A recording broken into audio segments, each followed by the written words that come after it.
I really wanted to get back into asking or answering questions that I used to get, because the questions I used to get helped me know what it is that I should talk more about, and I will get a lot of them.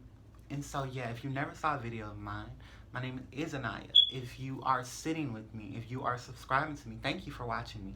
Thank you for actually sitting through me rambling and talking a lot of mumbo jumbo that will hopefully and is hopefully helping somebody. Um, but I want to do another one. And this one, of course, with everything that I do, I try to do it in a way where I use my consciousness, I use awareness, I use proper judgment, as far as trying not to insult or demean or make any race, group, or body of human race or species, whatever, feel as if they are unimportant or not good enough.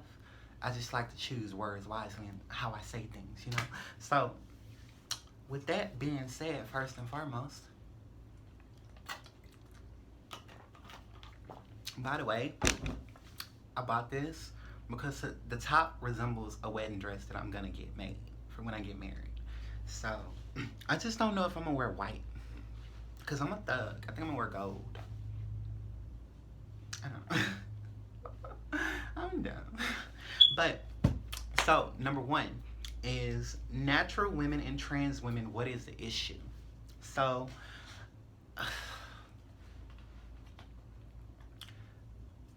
to say that there isn't an underlying issue between women and trans women would be a complete and utter lie.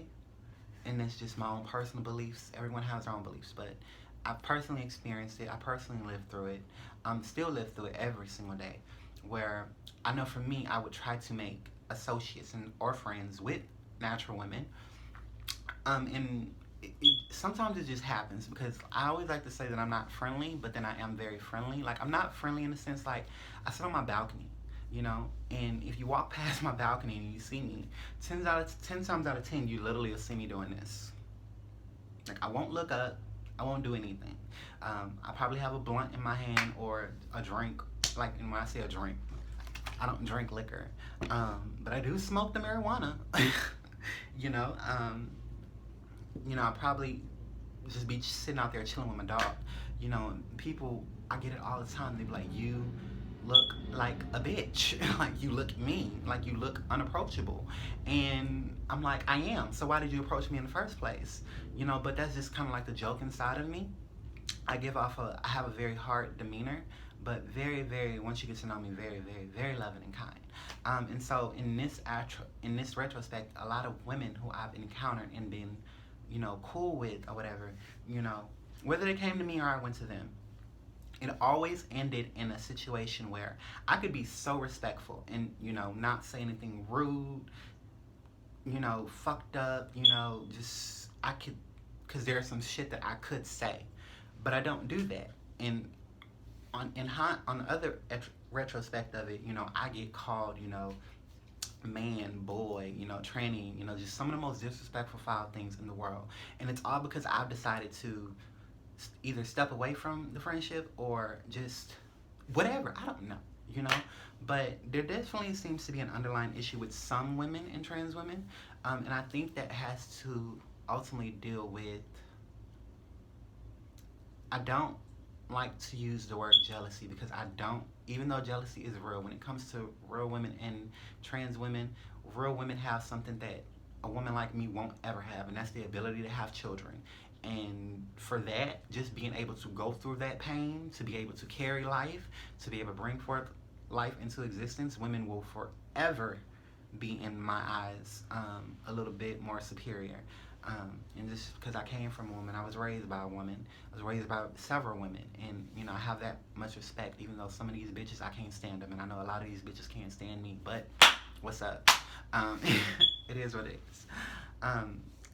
I can't really say what the issue is. I just know for me, personally, if you are a trans woman and you are dealing with natural born women, or if you are choosing to go out into this world, have the understanding that finding someone who is like you, like-minded as you, who has walked with the same experiences, or at least has an understanding of your experiences, would be a little bit better for you.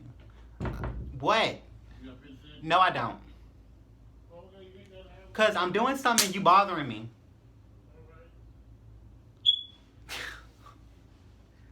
Yeah, I'm a bitch. But find someone who's like minded like you.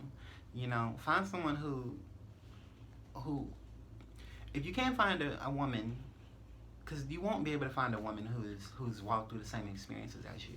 If you can find a woman who has a sibling who's trans or gay, they'll know.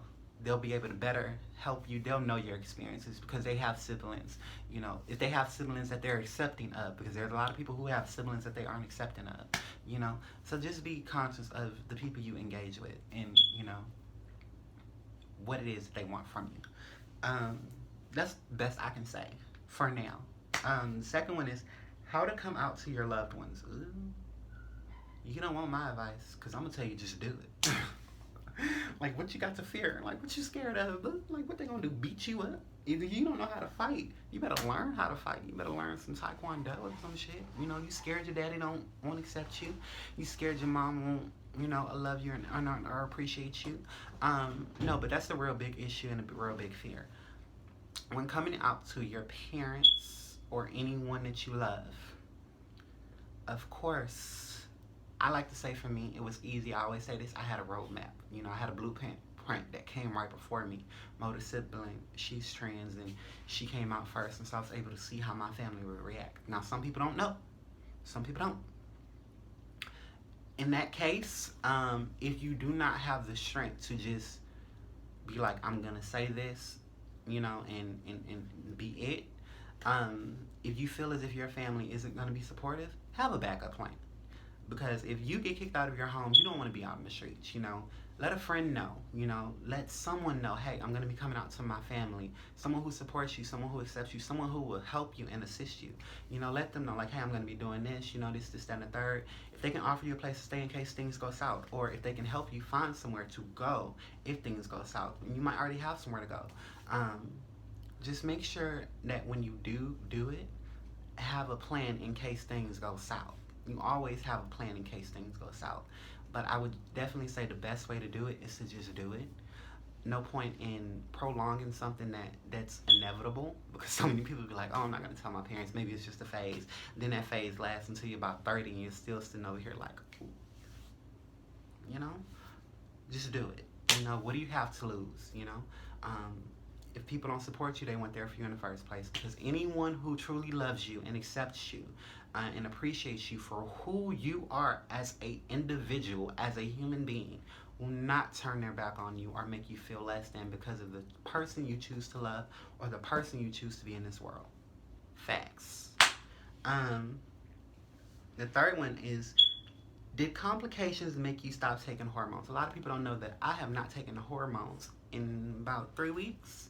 You know, usually I take my shots every single week. Reason I didn't stop taking my hormones, and there's the reason why I stopped making update videos, is because I've explained this before. One day I want children, you know, and the thought of not being able to have my own children really hits me sometimes.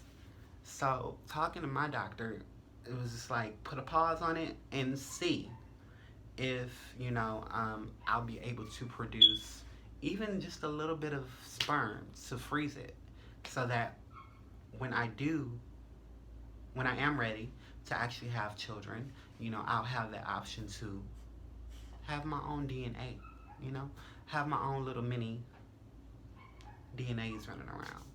So, but no, did no complications stop shit. I was good. I'm still good. How to spot an ally from a frenemy as a trans woman. This is going to kind of go back to the topic of when you're dealing with women. If you are dealing with someone who does not know what it means to be a part of the LGBTQ community, I feel like that is a red flag. That's just for me personally. I mean, you have some people who are trying to come into it and learn it. But I feel like it's a red flag for me personally if you have no idea, you know, or you have no experience and you just trying to jump straight into it. Like, if you're coming in, you're like, I want to learn some stuff. Okay, cool. But I would say the best way to tell a frenemy from an ally is Look at their surroundings. Look at not just so much their surroundings. Look at what they deal with. Look at who they deal with. Look at the friends that they associate themselves with. Look at the things that they're into. I mean, people, we all come from different walks of life, but the one thing that I can say, if someone doesn't like you, it's gonna be evident in something within them. You know, the way that they talk, some of the things that they say, you know, the people they hang out with. Me personally,